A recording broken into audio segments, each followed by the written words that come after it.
Oh gosh, I know that was just brutal. I mean, you got to pay to play, and at a certain point, you can get all the best rides and you can prepare, and you got to pay the piper. And in that moment, it's just like I figured I had the GoPro in my hand, and I was thinking, I might as well film everything that's going on because when does the cameraman ever die in the movie, right? So I was the cameraman in that point, and it wasn't like it. It's I've never felt like I was going to die in the ocean, but there's a moment of pure inconvenience when you're thinking to Hmm. yourself, like, gosh, how did I get myself into this mess? Like all the things that had to go wrong so that I could get absolutely destroyed right now.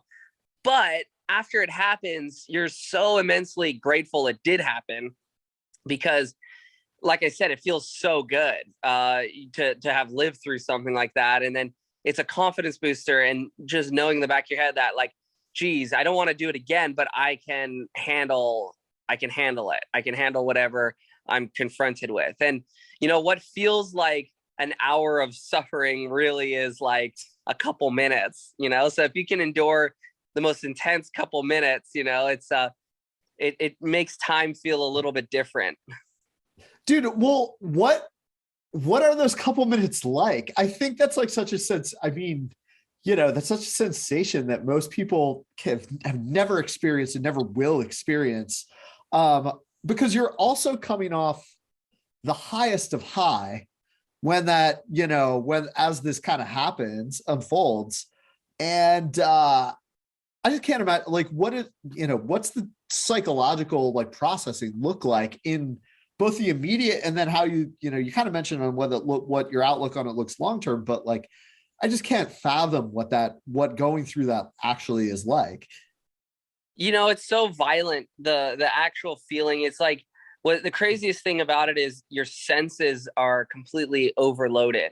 And so at a certain point, you don't actually feel any more pain. It's kind of like you're in shock a little bit. Like it's like static on a TV. Everything just feels like, gosh, I got hit so hard by that wave. I don't know if I could feel any more than what I just felt. And sometimes you do come up injured, sometimes you don't. Sometimes you come up with a really bad concussion just from the compression of Yeah. the water, going from like, 0 feet to above sea level to, 50 feet underwater, like in a half a second. But overall, you feel like a rag doll. And just like being a drunk driver who gets in a car accident, you want to remain as relaxed as possible, because if you stiffen up at all, that's when you're going to feel like your arms are going to get popped out, because there's no battling. It's like in some weird way, you have to succumb and give yourself over to the ocean and let it take you. And it doesn't, you do better that way without fighting it. If you try to fight it, it's just, you'll never win that battle.